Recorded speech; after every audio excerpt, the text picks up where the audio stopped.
Everybody, I think we're going to get started. Oh, this works so good. Where did you want it? Right there. Oh, okay. Hi, God, I love microphones. Hey, can you keep quiet? I'm just kidding. Do we have more chairs, or we're just going to stand around all day? I guess we're going to stand around all night. How are you guys? It's so great to see you all in one beautiful place here. Thanks for coming. Linda Overton was supposed to be here tonight, so hopefully she'll show up here soon. And knowing Linda, she's not going to say a few words, but Glen Oaks Escrow is one of the sponsors along with us, Augusta Financial, so I'm glad you guys were all able to make it. I know it's been an interesting year when it comes to real estate. I know you guys have huge inventory going on right now, and you don't know what to do, and your sellers are sitting on the market for 2 or 3 or 4 months. One of the things that we can offer are bridge loans for you. Just keep that in mind when you have your client moving up, down, sideways, left, right, whichever other way they're going to go. We want to help you out with that. We want to help you with all of your lending needs. We now have 143 cards that I'm signing on my desk for my employees. So we're a pretty large company here, Ventura, Oxnard, Burbank, and Lancaster, and of course the Santa Clarita office. So if there's anything you need, but I really have nothing else to say because I'm not going to sit here and talk all night. Unless, Amy, you want me to talk all night. Sure, talk all night. Okay, here's what we're going to talk about now. No. So let's have Bill talk, but I'm going to have Amy introduce the wonderful Bill Miranda.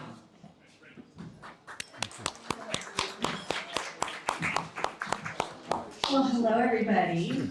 Isn't it good to kind of be out and doing things and seeing each other again? Yeah. So let's raise a glass to that. Here, here.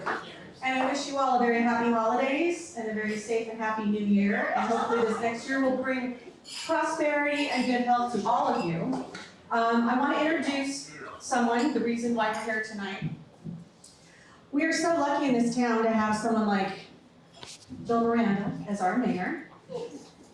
You can clap, it's okay.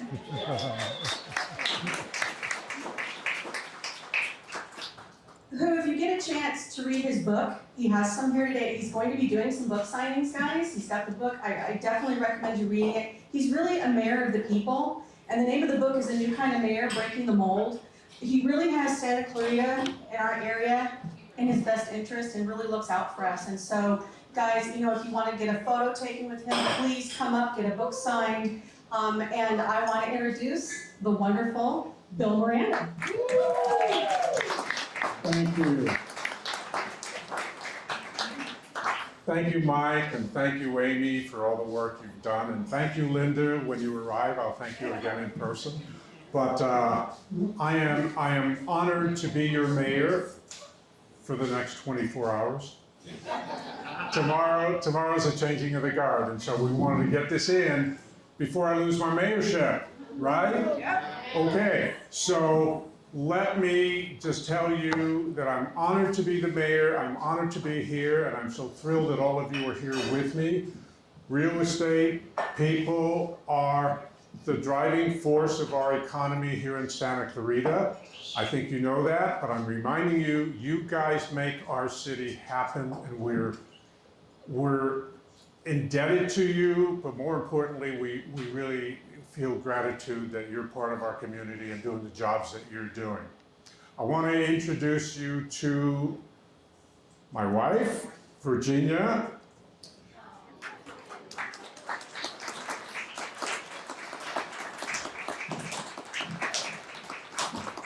And my daughter visiting from Ohio, Christine. And I introduce them not because I'm trying to make them famous, but because when I get to the inside of the book and you start asking me questions, I got to remember that I'm a little bit censored here today. She will jump in every time I say something that I probably shouldn't say, you know what I'm saying? Okay, so let me start out by telling you about this magnificent year. We started this year, 2021, with the worst COVID condition we have ever had here in Santa Clarita. Henry Mayo was full. All the first responders were exhausted. It was a bad time all over the world. It was a bad time in Santa Clarita. It was a bad time in LA and California, the United States, everywhere.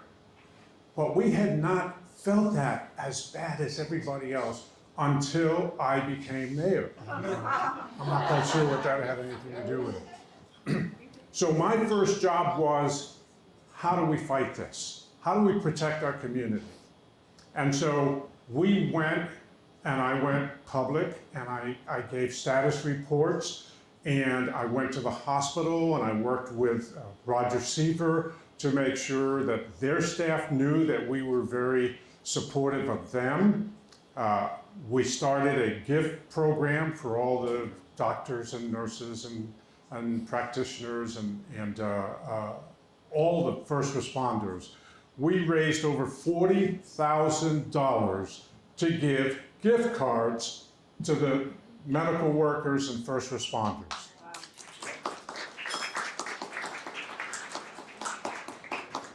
It's not something that made the headlines, but we didn't do it to make headlines. We did it to support our medical workers and first responders. Well, things got better, and as things got a little better, then the issue became, how do we help our small businesses? Our small businesses were screaming. Main Street was screaming. We need sidewalks. We need outdoor dining. And so we, City Council, changed our rules a little bit, suspended some rules, and made it happen so that our small businesses could survive in this very terrible economic time. And that worked, and it worked very well. And so we're very pleased and honored that we were able to get that done for our community.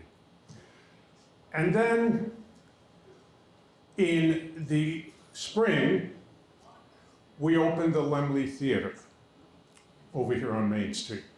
Now, I make a big deal out of that because you don't know how close the Laemmle Theater came to not opening here in Santa Clarita. It was a hard time. It was a hard time for them. And we met with the Laemmle family. They said, we really want to do this, but it's really tight. And we said, we want you to do that. Whatever we need to do, let's work together. Because that's what a city council's supposed to do. Work together with everybody to make things happen. And we did it. Laemmle Theater's open and thriving.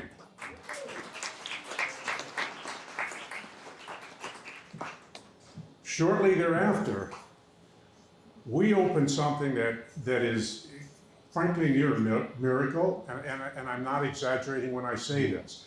In the middle of the pandemic, 2020, we bought the ice station.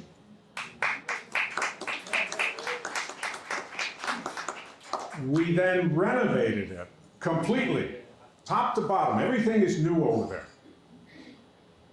And then we hired the LA Kings and a company called ASIC, which is one of the biggest sports entertainment companies in the country, to run the Cube.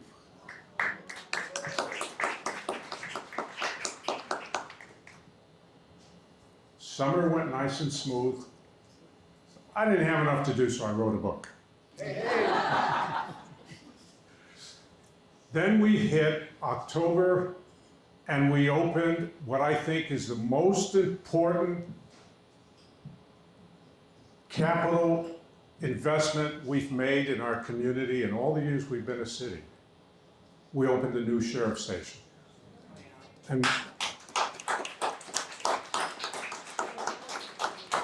And I say that because the most important thing we do as a council is to keep the community safe.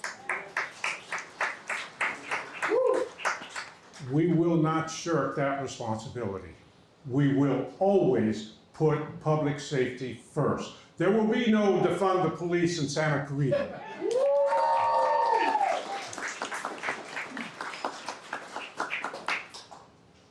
After the sheriff's station, boom, right after that, we opened the Canyon Country Community Center. Yes.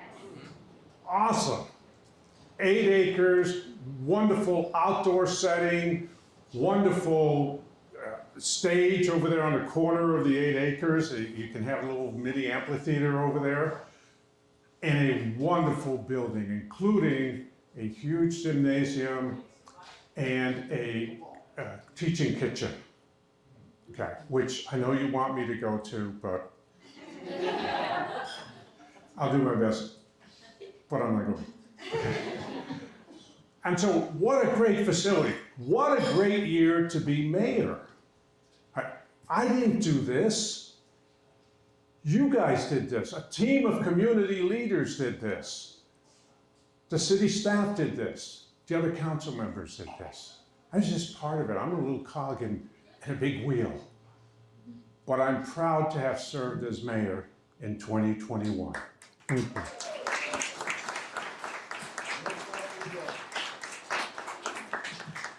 So what do I have to look forward to? What do we have to look forward to? All right, the future. Isn't it fun? It's always fun to talk about the future. So the future is about how we're going to finish what we started on Main Street. All right? So guess what? We bought the parking lot that's over by the Canyon Theater again. We own the Roger Dunn Golf Place. We own the property on the other side of that. Think about this. When the time is right, and we need you to tell the city when the time is right, which is now, we're going to have something on the south side of the street even better than what we have on the north side of the street. It's going to be awesome. Long-term goal is all of Main Street becomes a 3rd Street promenade like they have in Santa Monica. Only better. Because everything we do in Santa Clarita is good, but only better than everybody else. That's who we are. Okay. Now, do you know that we are the 93rd largest city in the country in population? Okay? Sell that. We're not a small town anymore. We feel like a small town. What a great selling point. Feel like a small town, but 93rd biggest city in the country. Wow. So what we need to do is we need to build more infrastructure, and that's what we're working on. We're going to build more infrastructure. We're extending Central Park. We're adding, I believe it's 20 acres to Central Park. Right, more fields. Somebody said pickleball. Okay, pickleball, whatever. All right, so we're doing that. We are going to have the Dockweiler extension. It's another east-west highway that's going to go from Sierra out to Lyons on 13th Street. We have not one, but 2 companies that want to build sound stages here in Santa Clarita. We have not one, not 2, but 3 Amazon facilities that have been committed to, and Amazon is working here in Santa Clarita today. Tomorrow morning, because it'll be really my last day as mayor, I gotta fill it up, right? I am going to a company in Needham Ranch Industrial Center, called Drink Pack. Drink Pack is bringing tons of jobs here to Santa Clarita. And we are thrilled to have them, and they wanted to give a tour, and I said, I'm there because we helped bring you guys over here. Okay? Part of my job as mayor, part of my job as council person is to support the Economic Development Corporation and helping them bring businesses to our community. We want Santa Clarita to be a good place to live, work, play, and raise a family. And that will always be our goal. That's the future, my friends. Yes, we have other things planned, possibly a library in Saugus, possibly other things in the rest of the city. Don't let me give the impression that we're only doing stuff in Newhall. We're doing stuff all over. I love that we're doing special needs parks. Anybody who deals with special needs children knows and understands they don't have places to play.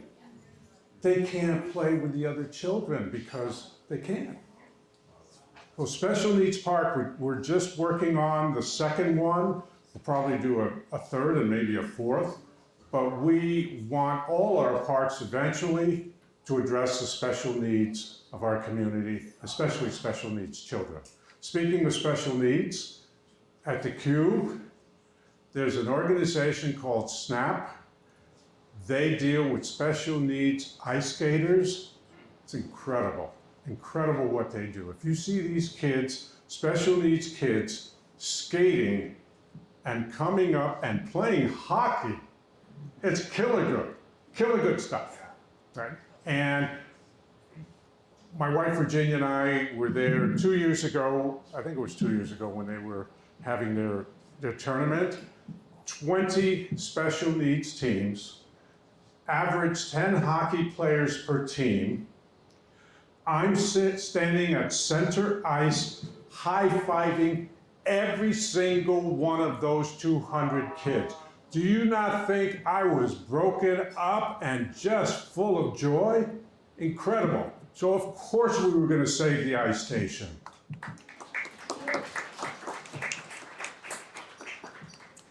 Okay, so politics aside, I'm going to talk about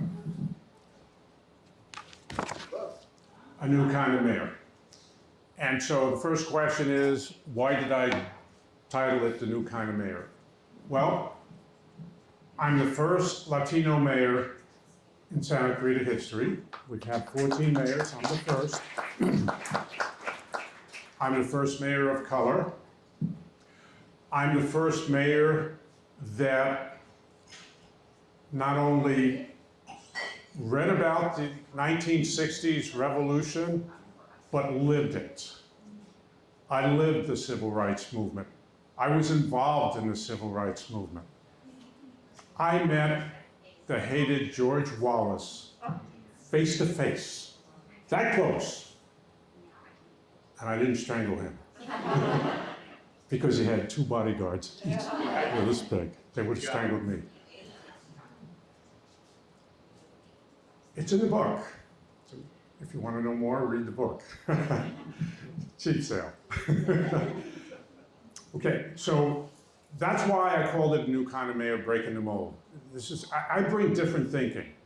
I bring 21st century thinking. I bring and embrace multiculturalism, embrace diversity, and favor inclusion.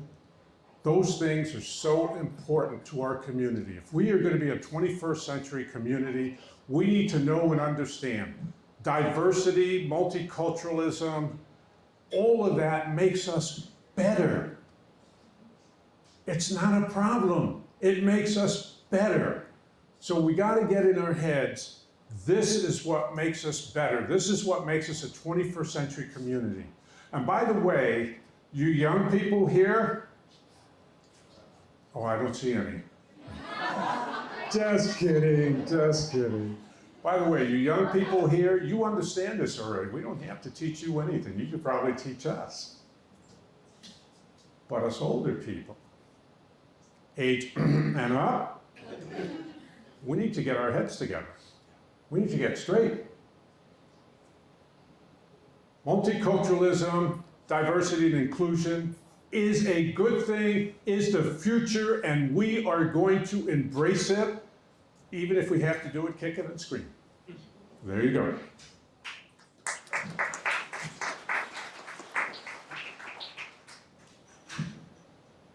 So that's why I named it A New Kind of Mayor, Breaking the Mold. So the book tells the story of how I became a council member. I was appointed originally.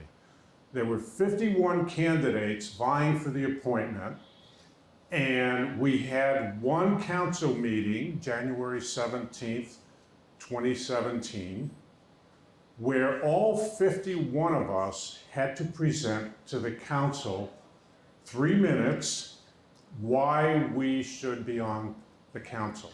So remember, there's one empty seat, so there are 4 council members, 1 empty seat. I walked into the building, I sat the first row right in front of that empty seat. And that's important for the book, because as I'm sitting there staring at that empty seat, I'm wondering, what would my parents think? I don't have the seat yet, but I'm wondering, what would my parents think just having me sitting there? Whoa, inner city kid from Harlem, New York. How the heck does that happen?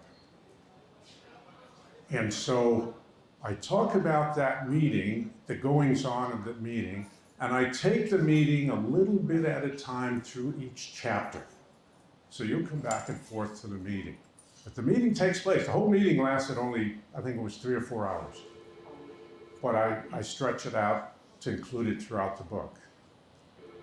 But what I do is in chapter 2, I talk about coming home, which is how we got to Santa Clarita. So my family and I, we were living, get ready, in Paris, France. You know, somebody had to do it. It was me. I had an executive job as VP of marketing for Europe for a Fortune 500 company, a computer company. And it was time to come home. So I asked my friend, we had lived in LA before.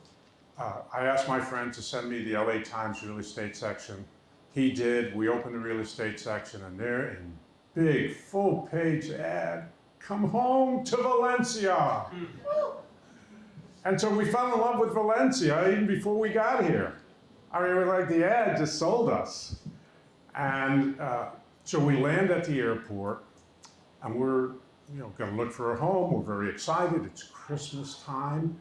I mean, it was just a wonderful time. We were flying home. Virginia's family was up in Sacramento, and oh my God, we landed at the airport. It was good news. She goes to the phone to tell her parents that she arrived safely, that we all arrived safely, and her mother tells her, come home to Sacramento right away. Your father has cancer. And so I tell the story about how Virginia has to go and take care of her dad. And I had to stay here, put my kids into school, get a house, manage a new job, and get all those things done. Now, all those things were nothing compared to what she was going through, but I'm just saying that because the next thing I want to tell you is it was the real estate industry that helped me get all that done. It was you guys. Or the forerunners of you guys, because it was 38 years ago. They said, I told them I need a 30-day escrow. So my company would pay for 30 days hotel and meals, but that's it. After that, it's on me, and I didn't want to spend that kind of money. So the first challenge I gave them was a 38-day escrow, and whew, that was tough. The next challenge was going to a bank and getting them to approve all the loans so I could meet the 30-day escrow. Whew, that was crazy. And then the last challenge is getting the people to move out of the house in 30 days. Right? Because when they sold the house and they were told 30-day escrow, they said, oh yeah, get out of here. He'll never get all the documentation and the bank loan in 30 days, so they weren't worried. They didn't know Bill Miranda. Because I went and I hand carried all the documentation. Banks, I went to one bank and they said, well, this has to be handled with from headquarters. Where's headquarters? Well, you can't go to headquarters. Yes, I can. Tell me where it is. Oh, it's in Glendale. Oh, there you go. I go to Glendale. Well, I don't know. It has to, the board has to approve it. When's the next board meeting? Well, it's Thursday. Well, okay. There you go. There's time. Well, I don't know if I can get the paperwork in time for Thursday. Yeah, you can. Come on, let's do it together. Well, you can't do it with me. Well, I'll wait here while you do it. Okay? So we got it all done. It was incredible. But everything got done. We closed escrow. And the previous owner was mad as hell when he had to leave, because if you look at the meteorology calendar for that day, it rained cats and dogs. Not my problem. Oh well. You're moving in on that. So that was chapter 2, and you know, we tell that story. And I'm supposed to. Yeah, that's Virginia. Just a little while ago. And that's her sister, her mother, and her father. And so that was what that chapter was all about. And then, what a beautiful lady. Who that guy? Yeah. So I'm in New York, Harlem, New York City. Virginia grows up in Jackson, California, in Amador County, gold country. The town she grew up in is population 2,000. What are the odds that we would hook up, right? Well, God works in marvelous ways. And so I got transferred I worked for IBM, I got transferred to Culver City. She and her family had moved from Jackson to Santa Monica, and she worked at Culver City at MGM Studios. I was the computer, quote unquote, expert, IBM rep in Culver City, and we met. I thought she was an actress. She was a legal secretary. She thought I was a producer. I was a computer salesman. But who cares? One thing led to another. We ended up getting married. I will tell you there's a few interesting stories in the book about getting from meeting to there, but you have to read the book. So there's one of the happiest guys I've ever met. This is Bill Miranda in Paris, France, with not a lot to do except enjoy the ambiance, drink the wine, eat the meals. You know, I love the French, but I gotta tell you something. They don't work for a living, okay? I mean, they just somehow, they live first, and work is like, oh, do I really have to? And so, and I put this in the book, but I'll spoil the book a little bit for you. My first day on the job in Paris, 5 o'clock, there's nobody left. Everybody, they're gone. Okay. Well, I still got work to do. I'm an American, and I'm working along the president of Data General Europe, my boss. In fact, the boss of everybody. He looks at me. He says, "What are you doing?" I said, "Well, I'm just finishing up work." He says, "No, you're not." I said, "Yeah, actually I am." He says, "No, you get downstairs right now." Downstairs? Where? To the bar. To the bar? Yeah, come on. He takes me down to the bar. The company's down at the bar at 5 o'clock. I mean, the whole company. We had 100 employees, 100 people down at the bar. Wow. What a country. I can live there. So that was my time in Paris, and that's why I tell you, we just had such a great time. My wife's an artist. She's a very good artist, and one of the reasons she's such a good artist is because when we were in Paris, she took art lessons from an expert, and she had the best time.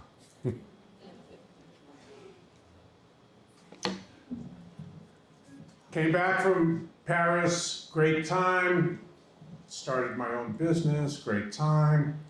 Worked my tushy off, not so great time. And I had a stroke. Down goes Bill. Down goes Bill. Down for 2 years goes Bill. That was my support team.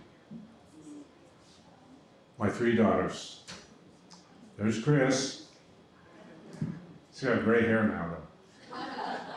That's Lisa, and that's my daughter, Eva. 2 years to get through a stroke, and I put my daughters there, but of course my wife, Liz, she was so supportive.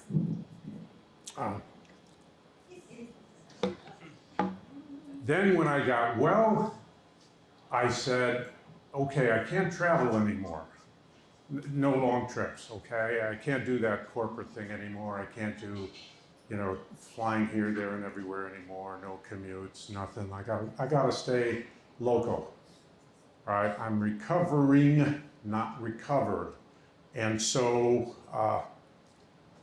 Virginia said, well, what are you gonna do? And I said, well, I don't know. I think I'll found the Latino Chamber of Commerce. And we started the Latino Chamber of Commerce. And that's why she has a Mexican hat on, besides the fact that she's Mexican.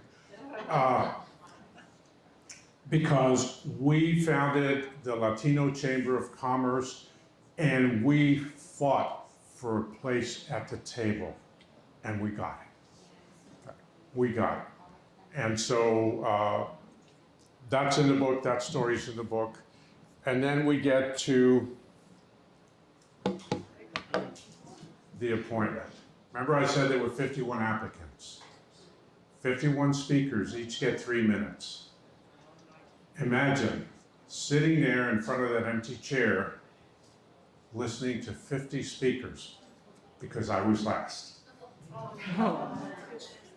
Listening to 50, no wonder my mind kept drifting, okay? And so,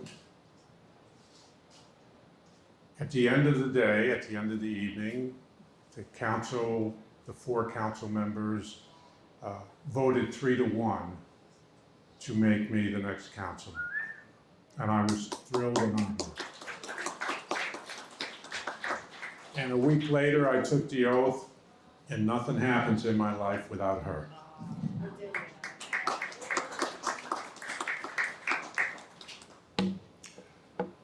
So, a year later, after taking the office and becoming a council member, I'm in the middle of an election, the election of 2018, and of course I'm running for re-election. And my daughter Eva, very supportive, comes down with cancer, breast cancer, stage 4, metastasized. Wow. So I go to see her, we have tears in our eyes, we're hugging our daughter for the first time since we got the news. And I told her, I said, I am leaving the election, I'm gonna leave the council, I'm 24/7 your father, and I'm gonna support you in everything. Forgive me. And she points her finger in my face, says, no, you're not. You're gonna keep doing what you're doing. I'm gonna be all right. You just keep doing what you're doing. Don't worry about me. Eva Miranda. Love her.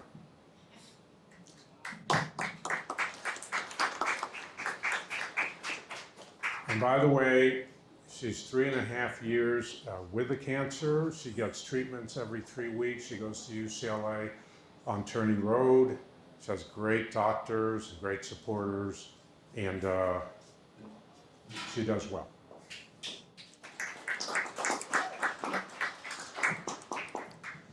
In 2019, we had 2 major events happen almost back to back. First, there was the tick fire.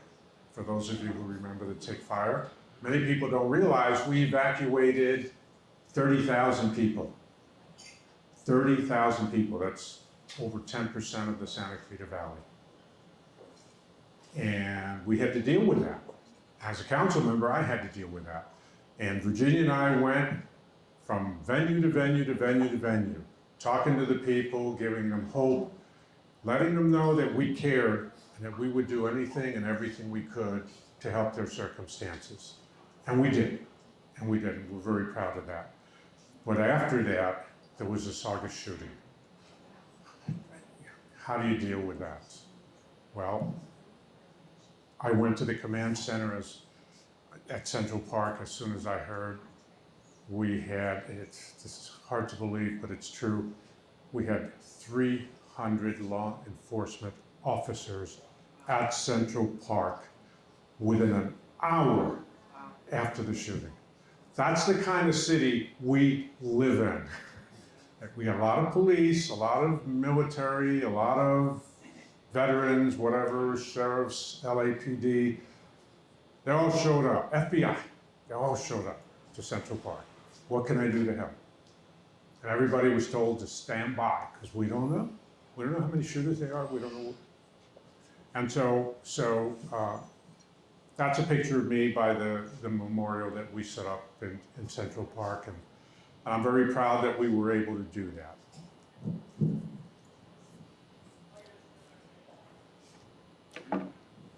And then last year at this time, the council voted me the mayor. And we had to take a new picture because, and the only reason we took a new picture is not because I'm the mayor, but because this guy, Jason Gibbs, got elected, and we had to include him in the picture. And he wanted me to stand up front because he's the tallest, and I said, no way. We won't. And so that's the story, pretty much the story of the entire book. I think that's the last slide. Let's make sure. Yep. That's the story of the entire book. I end the book by telling people, and by the way, the book is meant to inspire people of all ages. I don't care. You know, I don't want to tell you how old I was when I even thought about running for city council. Because you put it on Facebook and then everybody, get rid of that old guy. At any age in your life, you can turn your life around. At any point in your life, you can do whatever it is you want to do. There is no stopping you but you. Help is everywhere. People just need to be asked. Help me. When you say help me, most of us bloom. Smiles come on our face. Oh yeah, I'm ready to help. Okay? All you gotta do is ask. Anything you wanna do. You know, I know the real estate industry is a struggle. I know farming's a struggle. I know those phone calls are a struggle. Handing out those cards, walking the district is hard. I know that. But if that's what you want to do, if that brings you joy, do it and do it with a passion. And don't just leave a flyer. Knock on the door and say, howdy. Howdy. Mayor said I could do this. And then when they get upset and call the mayor, they get Lorene West. Isn't that cool?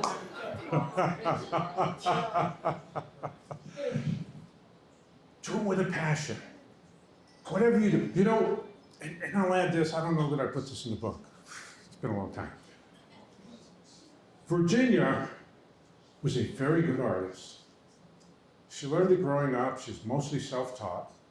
But she was a very good artist. And I told her, you know, if you take some more art lessons, you're going to get, like, fantastic. And so when we were in Paris, I encouraged her to go take art lessons. And then she puts on her beret. Are you kidding me? She takes her easels, her paints, her whatever they call that shoulder strap, and her beret. And then she takes 3 subways. Well, what do they call it, the big train? The RER, and then 2 metros. And then she walks for blocks, and then she's got to go up how many flights? 5 flights. Does she have the passion? Oh yeah. Okay. When she was done, we came back to the United States, and I said to her, you have to keep painting, and you have to keep getting instruction. So then she goes to Glendale for 2 years and learns from a master, really a master. Larry Gluck was a master, not only painter, but he was a master instructor. And now she's a fantastic artist, doing something she loves to do. She's been teaching art for 35 years.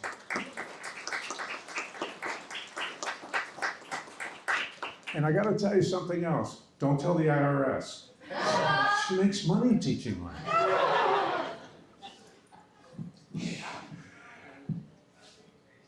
Whatever you want to do, whether you're young, whether you're in school, whether you're an inner city kid, whether you're as you say, a privileged kid, whatever you want to do, you can do. All you got to do is set your mind to do it and ask for help. Don't forget the ask for help part. Too many of us, especially guys, we bad. We bad. We don't need no help. I'm going to do it. I'm cool. No. Okay? I don't go to military school if I don't have a whole family helping me. Everybody, aunts, uncles. My father used to say, I don't know how I'm going to make the payment. And then his brother would step up and say, well, I'll help. And his sister would, oh, I'll help. And it's a good thing he had a large family. Because everybody puts it. And by the way, I wash dishes. Right. I got to tell you, I don't know if I put this in the book.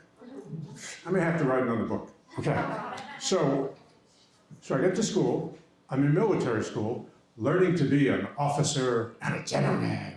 Maybe, okay, with my big New York accent at the time and everything, and my dark skin. I'm learning to be an officer and a gentleman, and I'm sitting at the table, and we eat this way, and we, do all these things, just like good military guys, right? Cool. And then after the meal ends, I go and wash dishes. Because that's the only way. For 50 cents a meal, that's the only way I could help pay for the school. Okay. Where there's a will, there's a way. There's always a way. If you can conceive and believe, you can achieve. And I leave you with that thought. I hope you'll take my book, but even if you don't, God bless you. I've enjoyed being with you, and it's an honor, a true honor, having been your mayor. Thank you.